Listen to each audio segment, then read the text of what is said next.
to be with my three good companions, just my rifle, pony and me. Microciné, bonjour ou bonsoir, ça va dépendre de l'heure à laquelle vous allez découvrir cette nouvelle émission. Aujourd'hui, nous allons parler d'un livre édité chez L'Harmattan. Le livre s'intitule Marcel Achard, un auteur au cinéma entre 1927 et 1939. Dramaturge, critique, scénariste, dialoguiste, producteur et réalisateur. Le livre est écrit par Nicolas Boscher, qui a accepté de venir nous en parler. Dans le descriptif de cette vidéo, vous avez un lien, vous cliquez dessus et vous tomberez sur la page dédiée de ce livre sur le site de l'Harmattan pour celles et ceux qui voudraient se le procurer. Première question que je pose à tous mes invités, comment allez-vous? Bonjour, écoutez, ça va. Ça va. Il faut dire que ça a mis du temps pour cet entretien. Il y a eu plein de rebondissements et comme bien dit, c'est toujours de ma faute. Et donc, je remercie la grande patience de Nicolas. J'espère que ce n'est pas une malédiction, Marcel Achard, comme vous l'évoquiez hors caméra. Mais en tout cas, merci pour… parlons de malédiction, même si elle n'existe pas. Hein, c'est pas vrai, tout est faux, bien évidemment. Mais qu'est-ce que Marcel Achard? Est-ce qu'il y a une résonance encore de ces travaux importants aujourd'hui en 2025? Quand je parlais de malédiction, c'était un terme évidemment humoristique, il n'y a pas de malédiction, mais en tout cas, c'est ce que j'évoque déjà en introduction de mon ouvrage, il y a vraiment un écart important entre ce que Marcel Achard a évoqué en fait il y a maintenant un demi-siècle, hein, pour beaucoup de gens de la génération d'avant-guerre, d'après-guerre, pour qui c'était un nom en fait qui était très connu, hein, très, très populaire au théâtre, au cinéma, même dans l'actualité qu'on appelle aujourd'hui médiatique.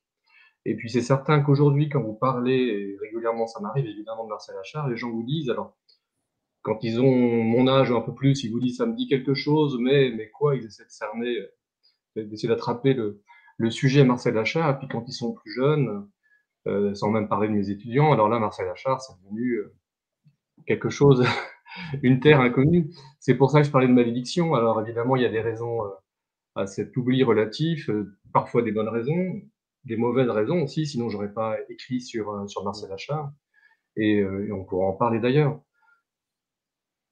J'ai quand même oublié de dire que vous avez publié plusieurs articles consacrés donc à l'activité cinématographique du dramaturge Marcel Achard. On va parler beaucoup de ça aussi, parce que vous l'évoquez énormément. Vous ne l'évoquez pas, non, ça fait même partie de l'analyse dans votre livre, c'est savoir les techniques du cinéma dans ces pièces et les techniques de théâtre dans son cinéma, ça peut être intéressant. Et vous avez beaucoup écrit pour la revue Positif. D'ailleurs, la préface est de N.T. Bean et Christian Viviani. Et puis aussi pour Double Jeu, Déméter ou dans des ouvrages collectifs, vous êtes rattaché en tant que membre associé au laboratoire pluridisciplinaire de l'université de Caen, le LASLAR, et vous êtes agrégé de lettres modernes et vous enseignez le cinéma en classe préparatoire littéraire à Cherbourg. Moi, j'ai posé des questions à des amis cinéphiles autour de moi, et je leur parle, je leur dis Marcel Achard, ça vous dit quoi? Pour voir. Et il y en a quelques-uns, pour des raisons qui me disaient, c'est pas quelqu'un qui a fait des opérettes? Alors c'est vrai, et effectivement on pourrait commencer par présenter rapidement Marcel Achard. Alors il a écrit quelques livrets d'opérettes, hein, c'était pas un musicien. Il a aussi réalisé d'ailleurs un film qui relève, enfin un film voire deux films qui relèvent de l'opérette.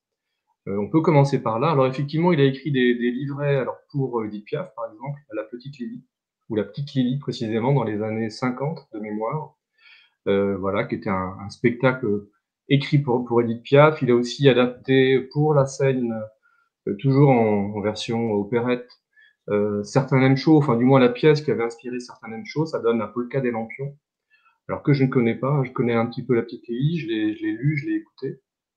Et puis je vous parlais du cinéma, parce qu'effectivement il a réalisé, parmi ses deux réalisations officielles, il y a La Valse de Paris, qu'on pourrait qualifier de musicale ou plutôt d'opérette, puisqu'en fait on retrouve beaucoup de traits de l'opérette. Et puis je parlais d'une autre réalisation, celle-ci elle est plutôt officieuse, c'est la version française de La Veuve joyeuse. Alors la version américaine est très connue, et puis là, à juste titre, c'est un très beau film d'Ernst Lubitsch. Et en fait, Marcel Achard est crédité officiellement pour l'adaptation, pour la création en quelque sorte de la version française. On est dans un contexte où on réalise les films en 2, 3, parfois même encore plus, enfin en plusieurs versions selon les pays où on veut les vendre. Et en fait, il semble, c'est ce que j'évoque dans mon ouvrage, que Marcel Achard ait fait un peu plus que adapter le texte en français, mais qu'il ait aussi coordonné la réalisation de la version française. Et Marcel Achard, dans votre propre, on peut commencer d'emblée déjà par ça, au lieu de vous poser la sempiternelle question, mais quelle est la genèse de votre livre? On va aller un peu plus loin, on va prendre quelque chose de très banal pour le coup, mais est-ce que les histoires, les récits de Marcel Achard, mais aussi les images qui en découlent, bref, tout ça, est-ce que, voire même la période, donc on va dire les années 30 pour être gros, voilà, pour synthétiser grossièrement, est-ce que ça fait partie de ces images marquantes de votre cinéphilie? D'où le fait que ensuite vous vous êtes attardé sur lui précisément et que vous ayez même écrit des articles, voir ce livre. Alors pas tout à fait. Alors déjà, c'est une figure que moi je n'avais pas identifiée quand j'étais enfant. Voilà, dans l'environnement de mes grands-parents, de mes parents, les stars de l'époque qui étaient connues, c'était des acteurs, hein, c'était Fernandel, c'était Bourvil. Marcel Achard n'était pas forcément cité, ça dépend aussi des milieux, je pense, dans lesquels on évolue. Et je l'ai découvert à l'adolescence, mais pas forcément, j'ai pas découvert une image, mais en fait, j'ai d'abord découvert Madame 2 de Max Ophuls, un film que j'ai adoré, qui m'a beaucoup plu, que j'ai eu au départ pour son cinéaste. Et je pense qu'effectivement, déjà, l'auteur premier de ce film, c'est d'abord Max Ophuls. Mais les dialogues de Madame 2 m'ont intrigué, en fait. Hein. Bon, à l'époque, c'était une découverte à travers, je crois, le ciné-club de Claude Jean-Philippe, ce qui peut rappeler quelque chose à quelques-uns, le vendredi soir. Et puis donc, les dialogues me restaient dans l'oreille. Voilà, c'est ces dialogues très écrits, pas du tout naturalistes. Et je pense qu'effectivement, ça m'a frappé parce que j'avais un goût aussi pour ce cinéma qui cherchait pas forcément le réalisme au sens premier ou évident du terme. Voilà. Et donc, en me renseignant sur le film, je suis tombé sur le nom de Marcel Achard. J'ai découvert aussi ce qui était une fonction que j'ignorais, hein, scénariste dialoguiste. Voilà. Je connaissais Prévert, mais pas forcément la fonction. Et puis, ça m'est resté en mémoire. Voilà. Et puis, j'avais ce nom en tête, mais sans forcément l'envie immédiate de l'explorer. Et c'est quand j'ai projeté en fait de préparer une thèse que, comme mon directeur de thèse, Christian Liviani, est revenu sur Marcel Achard, m'a demandé si je le connaissais. Je lui ai dit oui, ça me dit quelque chose. Et il m'a parlé donc d'archives, des archives Achard à la BNF, qui n'avaient pas vraiment été exploitées, du moins pas complètement, parce que l'accès était difficile. Et je lui ai demandé un délai de réflexion pour savoir si ce sujet m'intéressait. Et puis effectivement, quand j'ai vu que son nom était associé à des films qui avaient été importants pour moi, j'ai parlé de Madame 2, j'aurais pu parler de La Veuve Joyeuse, j'en ai déjà parlé. Le film de Grémillon aussi, un cinéaste que j'aime beaucoup. Quand j'ai vu que Marcel Achard était associé à quelques cinéastes qui étaient importants, là, effectivement, le désir d'écrire sur lui c'est confirmé. Vous parliez de dialogue. Comment, par rapport au cinéma, j'entends bien, voire même peut-être au niveau du théâtre, mais d'abord restons dans le cinéma, comment ces dialogues, les dialogues de Marcel Achard, comment il les travaillait, il les écrivait afin qu'ils sortent du naturalisme, que ça soit beaucoup plus fluide, beaucoup plus percutant pour le coup? D'accord. Alors, ça va me permettre de revenir au passage sur quelque chose qu'on a pu évoquer. On a parlé de l'opérette, on a parlé du cinéma, mais Marcel Achard, évidemment, pour ceux qui ont retenu son nom, c'est d'abord un auteur de théâtre de boulevard. Alors, le terme n'a rien de dépréciatif, hein, ça veut dire simplement un théâtre destiné aux classes moyennes, bourgeoises, un théâtre d'ailleurs qui peut être tantôt comique, tantôt dramatique, enfin en tout cas, un théâtre souvent envisagé comme facile, mais qui peut être très ambitieux. Et donc Marcel Achard, c'est un auteur de boulevard, hein, Jean de la Lune, Patate, d'autres pièces. Et alors quand on parle des dialogues, là il faut distinguer la manière dont il les conçoit, pour le théâtre et pour le cinéma. Alors ce que moi j'ai pu repérer, c'est qu'en fait, quand Marcel Achard écrivait pour le théâtre, en tout cas c'est ce que montrent ses manuscrits, ses archives, il écrivait de manière assez... il commençait en général par les dialogues. C'est-à-dire c'est d'abord un homme du dialogue, de la réplique, il écrivait ses répliques, et puis la structure de la pièce, on va dire en quelque sorte, était relativement seconde. Hein. La pièce naissait d'abord à travers ses dialogues. Voilà. Quand il passe au cinéma, là, en quelque sorte, l'ordre s'inverse, c'est-à-dire ce qui devient premier, c'est davantage la structure. Et les dialogues vont être davantage, eux, soumis à la structure. En tout cas, c'est ce qu'on remarque de manière assez courante. Alors pourquoi? Bah déjà, il y a des raisons pragmatiques. C'est qu'au théâtre, Marcel Achard est l'auteur, un auteur singulier, hein, solitaire, donc il peut effectivement suivre une écriture qui lui correspond. Et il faut en déduire que pour lui, les œuvres naissent d'abord par le dialogue. C'est un homme profondément de théâtre de ce point de vue-là. Voilà, et la structure donc vient après. qui d'ailleurs peut expliquer pourquoi certaines de ces pièces ont une structure parfois un peu plus lâche.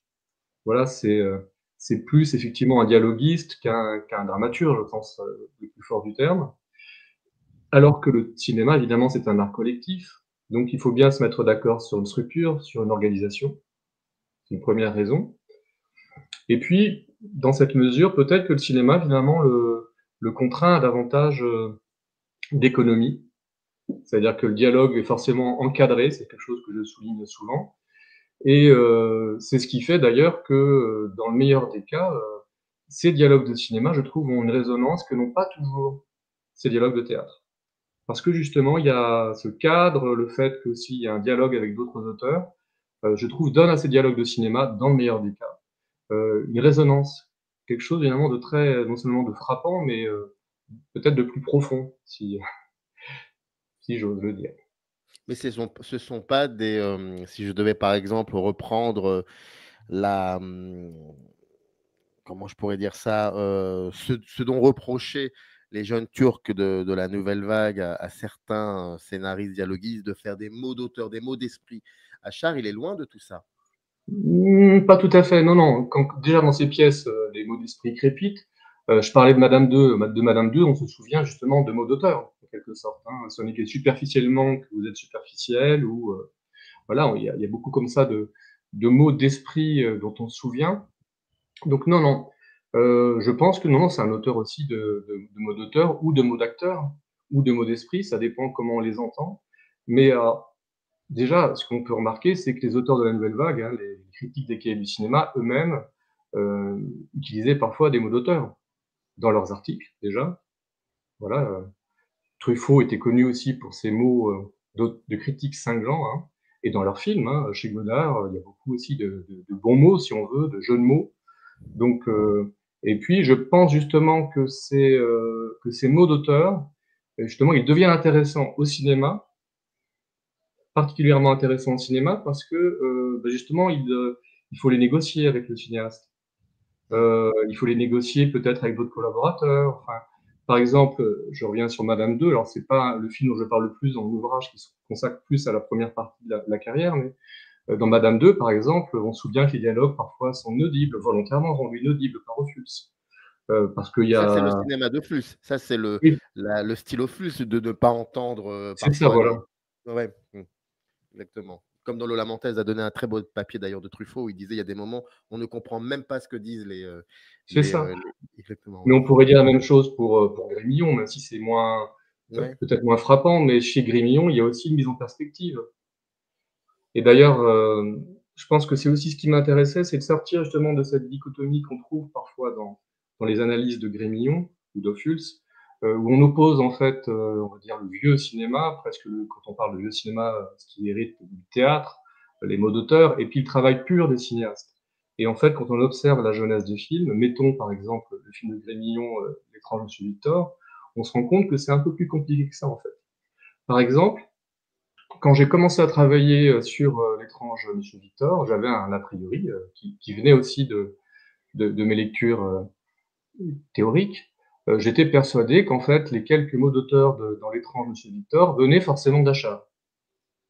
Et en fait, quand j'ai travaillé sur les différentes versions du scénario, en fait, je me suis rendu compte, déjà, Achard est arrivé relativement tardivement dans l'écriture du projet, mais le moment où il intervient est plutôt un moment où on supprime des mots d'auteur qui avaient été écrits auparavant, je crois, par Charles Spack, qui était le scénariste antérieur. Et donc on voit que c'est un peu plus compliqué. C'est pour ça, d'ailleurs, j'y fais référence dans l'introduction, je parle de Geneviève Sellier, hein, qui a écrit un très bel ouvrage sur Jean Grémillon. Mais en tout cas, là, je suis plutôt en désaccord quand Geneviève Sellier écrit que Jean Grémillon, en fait, doit composer, lutter en quelque sorte avec les auteurs de boulevard qui seraient Achard et Rému. Non, en fait, Grémillon, il exploite cette dimension-là, cette composante-là, et c'est pas forcément Achard, encore une fois, qui apporte les mots d'esprit et le côté boulevard. C'est quelque chose qui vient de manière un peu plus complexe et qui est vraiment exploité par le cinéaste. D'ailleurs, restons sur, enfin, je dis restons sur, pardonnez-moi, je dis restons sur les écrits de Geneviève Sellier, parce qu'à un moment, vous l'évoquez aussi dans le livre, lorsque vous essayez de comprendre Achard, ce cinéma-là, ces scénarios-là, les personnages comme Rému à l'aube d'aujourd'hui, en tant que spectateur d'aujourd'hui. Et il y a comme ça des, si j'ai bien compris, en tout cas vous questionnez, vous remarquez parfois qu'il peut y avoir dans certaines structures scénaristiques, configurations scénaristiques entre l'homme et la femme, le vieil homme et la petite fille, enfin des rapports parfois incestueux. C'est un peu compliqué. Et vous mettez ça en avant et je trouve ça très intéressant pour le coup. Alors, oui, ça, effectivement, c'est une approche plus récente et on sait qu'on parle de Geneviève Cellier, elle a été précurseuse, je ne sais pas comment le dire en France par rapport à ça, avec l'ouvrage qu'elle a écrit avec, c'est donc La drôle de guerre du cinéma français, c'est avec Noël Birch, c'est ça? C'est celui-là, dans les années 90, si je me trompe Voilà, pas. La drôle de guerre des sexes du cinéma français, je crois. Mmh. Donc c'est un ouvrage que j'ai trouvé très, très intéressant de ce point de vue-là et qui m'a inspiré. Et ça m'intéressait effectivement de reprendre cette approche, alors je sais pas comment la qualifier, culturelle, gender, peu importe, parce que il y a aussi, alors c'est intéressant pour tous les films, mais ça rend intéressant même des films plus mineurs, parce qu'en fait, dans le meilleur des cas, les films auxquels collabore Achard sont des films de grands films, des chefs-d'œuvre pour certains, on en a cité quelques-uns. Et puis il y a des films plus mineurs, plus anecdotiques, qui restent intéressants parce que, selon moi, c'est ce que vous avez dit, hein, ils offrent un témoignage aussi sur les structures des représentations de l'époque.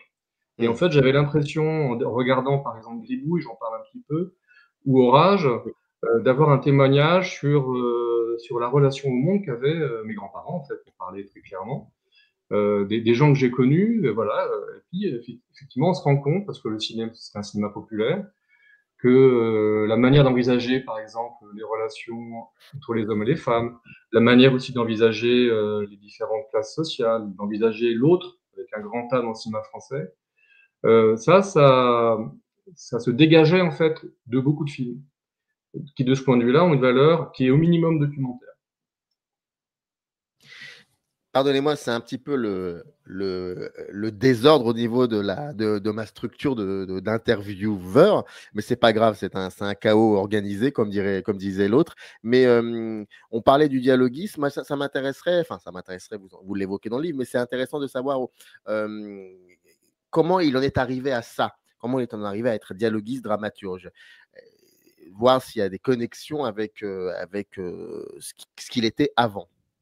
D'accord. Alors pour commencer, moi le chaos me va très bien, hein, parce qu'effectivement je préfère ça plutôt que de suivre le fil de mon ouvrage, au moins ça m'oblige C'est une à... conversation, on Voilà, converse. c'est une conversation, donc ça me va très très bien. Alors, c'est quelque chose que j'évoque assez rapidement. Alors, je l'évoque dans le livre, mais assez rapidement, parce que l'ouvrage est tiré d'une thèse, donc il ne s'agissait pas de reconduire la thèse, parce que ça aurait été beaucoup trop lourd, beaucoup trop long. Donc j'en parle assez vite, mais c'est aussi effectivement ce qui distingue Achard de certains dramaturges qui sont venus au cinéma par intérêt, hein, il y a des choses, parce que c'était rentable, parce que c'était intéressant. Oui. C'est que chez lui, ça n'est pas uniquement affaire de circonstances, ça n'est pas en tout cas quelque chose qui est uniquement intéressé. Il a un véritable amour du cinéma, il a une passion du cinéma, et donc il a une connaissance du cinéma. Il va au cinéma très jeune, très tôt, et il y va beaucoup. C'est-à-dire qu'il y allait tout le long de sa vie, je crois 2-3 fois par semaine. Donc il était vraiment intéressé par le cinéma. Et c'est parce qu'il s'intéresse au cinéma que très tôt aussi, il va écrire des critiques de films. De mémoire, c'est à partir de la fin des années 10, début des années 20.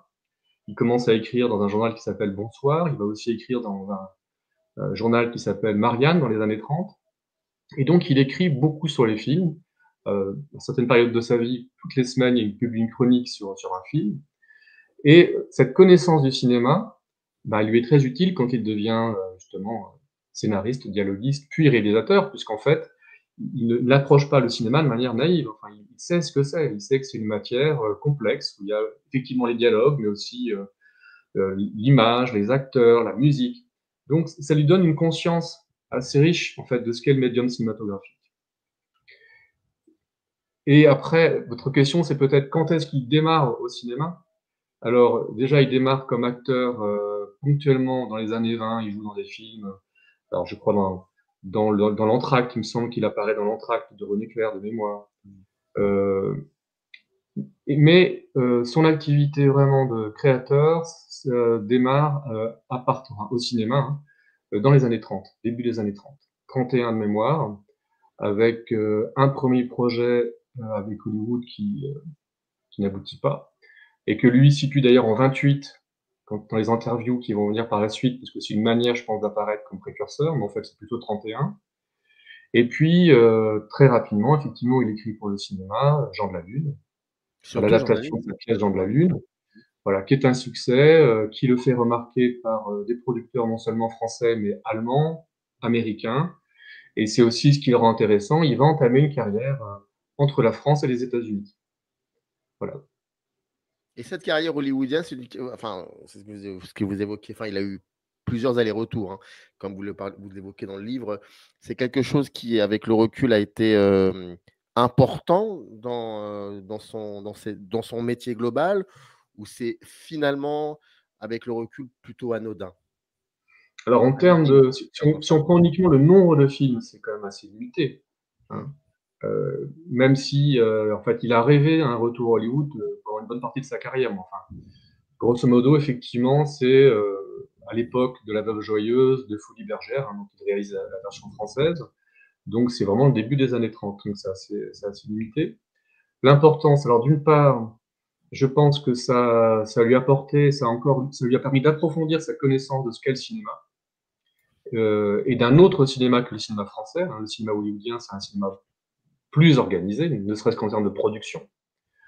Ça a aussi alimenté chez lui une mythologie. Hein, il est resté fasciné par Hollywood. Sa pièce, Le Corsaire, qui a été adaptée au cinéma ou qui aurait dû être adaptée, ça a été interrompu par la guerre, mais est inspirée d'Hollywood. Donc il y a vraiment une mythologie du cinéma américain. Et on pense au Corsaire, mais on pourrait parler d'un autre film dont il a écrit le scénario, un film perdu malheureusement, qui s'appelle Une étoile est morte, je crois, qui est aussi un film qui est clairement inspiré par la mythologie hollywoodienne. Hein.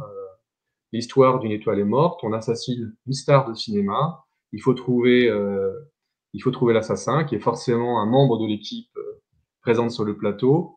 Et puis, bon, je ne vais pas donner la fin, même si le film est perdu, mais si vous voulez la fin, ben, vous chercherez dans mon livre. Il y a ça, comme vous ça, saurez ouais, qui est l'assassin. il y a comme ça à l'époque, le mot n'existait pas forcément, mais il y a un côté très méta chez lui, parfois aussi. Ça qui Oui, est oui, oui. assez troublant. Tout à fait, mais ça, c'est quelque chose qui est présent chez lui tout de suite. Enfin, je dis tout de suite, c'est-à-dire même avant d'être présent au cinéma, qui est présent déjà dans ses pièces. Sa première pièce, alors faut que je retrouve le nom, enfin, peu importe. Sa première pièce, c'est... On voit que j'ai réfléchi plus au cinéma qu'aux pièces. Hein. Voilà. Bon. Peu importe, c'est pas grave, c'est pas grave, Oui, c'est pas en grave. tout cas, sa première pièce, c'est déjà une pièce méta. Hein. C'est une pièce qui se déroule dans l'univers du cirque. Voilà. Et puis, beaucoup de ces pièces de théâtre, effectivement, exploitent des mises en abîme. On a parlé du Corsaire. C'est le cas aussi de La Femme en blanc. C'est le cas de beaucoup de ses pièces. Il a adapté aussi pour le théâtre. J'en parle dans mon premier chapitre, hein, Le joueur d'échecs, qui est déjà effectivement une pièce méta, si vous voulez. C'est quelque chose qui l'intéresse beaucoup. Alors, c'est déjà, je pense, pour lui, une manière de renouveler des structures assez classiques. Marcel Achard, c'est quelqu'un qui a un rapport qui est un petit peu, qui est quand même déchiré entre un goût très fort pour le passé et puis en même temps un désir d'innover. Et donc, je pense que cette dimension méta, elle lui permet de reprendre des thèmes, des structures qui viennent plutôt du passé et leur donner quand même un vernis un peu nouveau. Peut-être que ça témoigne aussi de son goût très fort du spectacle dans toutes ses formes. Ça lui permet effectivement d'évoquer le spectacle, d'en faire un thème en soi. Et puis, ça correspond aussi peut-être à une époque intermédiaire. On le sait, Achard a rencontré Pirandello, est très marqué par le théâtre de Pirandello. Et effectivement, dans cette première moitié du XXe siècle, il y a comme ça des dramaturges, mon Pirandello est le plus important évidemment, mais qui sont, j'allais dire, déchirés comme ça, vous voyez, entre deux pôles. Voilà, tendu vers une modernité, mais qui s'affirme de manière encore relativement discrète, et puis en même temps très attaché au passé. Et de ce point de vue-là, on pourrait dire que Marcel Achard est pirandélien, mais il n'est pas brechtien. C'est-à-dire que chez lui, la rupture ne peut pas être révolutionnaire, elle ne peut pas être radicale. Donc, elle s'exprime plutôt par des mises en abîme, voilà, des effets plutôt pirandéliens. Quels étaient les thèmes, pardon, assez récurrents qu'on pouvait trouver dans son œuvre? Alors vous l'avez dit déjà, effectivement, le spectacle en soi, hein, quand il prend le théâtre, il va prendre ensuite le cinéma comme objet, hein, je parlais de Une étoile est morte, du Corsaire, voilà. Le spectacle déjà. J'allais dire la femme, mais ça c'est pas un thème très original, c'est presque un thème obligé pour un auteur de boulevard. Et à nouveau, on voit que Marcel Achard est un auteur intermédiaire parce que on retrouve chez lui beaucoup de stéréotypes, hein, une vision assez classique, a priori, de la femme, l'idéal féminin, la féminité, et en même temps, dans beaucoup de pièces, un questionnement. C'est-à-dire que c'est un thème, enfin, il n'en reste pas simplement stéréotype, hein, c'est déjà le cas dans Jean de la Lune, mais c'est le cas aussi dans beaucoup des films qu'il a écrits. Voilà, dans lesquels il y a justement, à travers des jeux de rôle, voilà, on voit la relation entre le côté méta et ce thème de la femme, il y a comme ça un questionnement sur les rôles et les représentations. C'est aussi pour ça, d'ailleurs, que c'est intéressant de l'envisager à travers cette perspective culturelle ou gender qu'on évoquait tout à l'heure. Et puis, un goût aussi, je parlais du spectacle, pour le chant. Voilà. C'est au théâtre, il n'hésite pas à faire pousser la chansonnette par ses personnages. Et après, je suis en train de réfléchir à son...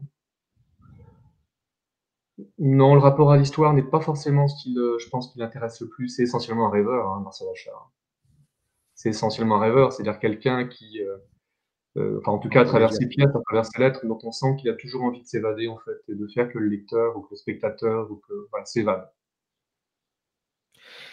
Alors, je rappelle que nous sommes là parce qu'il y a un livre édité chez l'Harmattan et moi j'adore embêter les auteurs et les autrices que je reçois en leur posant la question sur la structure, sur l'architecture du livre. Juste dire que le livre est en 5 chapitres et moi j'aurais bien voulu savoir comment vous... Alors, c'est une thèse à la base, certes, mais à un moment, cette thèse, il faut qu'elle devienne aussi qu'elle prenne la forme d'un livre et j'aurais voulu savoir comment vous avez donc, pour le coup, pensé l'architecture comment vous avez approché Marcel Achard et comment vous avez travaillé de manière à ce que cela devienne la thèse finalement et ensuite le livre. Comment vous avez pensé l'architecture?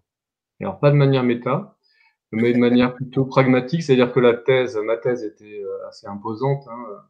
Voilà, vous avez montré le livre. La thèse, c'est ça, c'est un gros volume. Ah oui. Donc, alors, j'ai pas voulu simplement synthétiser la thèse, mais j'ai modifié la structure. La thèse avait une approche plutôt thématique avec des grands axes. Au début, je parlais plutôt du théâtre, ensuite, je parlais plutôt du cinéma, puis des représentations, enfin voilà. Et j'ai pensé que pour un lecteur, ce serait plus simple d'avoir une approche plus linéaire. Donc, effectivement, la structure est essentiellement linéaire, hein. Je démarre avec le joueur d'échecs dans les années 20, je termine avec le Corsaire, qui sont des œuvres à chaque fois liées au cinéma. Et puis ensuite, à partir de cet arc linéaire, ben, j'ai isolé en fait des moments qui me paraissaient importants, de manière pas complètement arbitraire, mais par exemple, j'ai commencé effectivement par une pièce qui intègre des plans filmés, ce qui est déjà très novateur à l'époque, avec le joueur d'échecs. Et puis à la fin de mon ouvrage, je termine par le Corsaire, qui est une pièce, puis un film qui prend comme objet le cinéma. Donc vous voyez, j'ai mis les deux œuvres en regard. Et entre les deux, ben, j'ai essayé de suivre effectivement le parcours d'Achard dans les années 30, entre la France et Hollywood, mais de manière plutôt linéaire ou Alors, chronologique. il y a de cela, mais alors, vous disiez que bon, chez lui, il y avait quand même une sorte de légèreté, c'est un rêveur, mais si on devait être un peu insistant et se dire que Insister. est-ce que le rire, il y a quand même chez lui, comme dans n'importe quel auteur ou autrice qui travaille sur le rire, est-ce qu'il y a quand même une certaine critique sociale? Nous sommes dans les années 30, il s'en passe des choses dans les années 30 est-ce qu'on peut se permettre cela? D'évoquer Alors, que ça peut être une oui, critique on va sociale? l'évoquer parce que c'est quelque chose que j'évoque et qui m'a intéressé, qui m'a aussi embarrassé parce que c'est pas simple. Comme pour beaucoup de choses, Marcel Achard est pas net, enfin pas net. C'est à nouveau du point de vue du regard sur les mœurs, du point de vue sur la société, sur l'histoire. Il n'a pas un regard très tranché. Il a été parfois complaisant. Dans mon ouvrage, j'en parle, hein. Parfois, il peut paraître progressiste. Parfois, il reprend complètement les stéréotypes de son époque. Voilà. Et savoir après ce que pensait Marcel Achard est compliqué, mais enfin, en tout cas, on voit que c'est quelqu'un qui n'est pas engagé dans une direction nette. Voilà.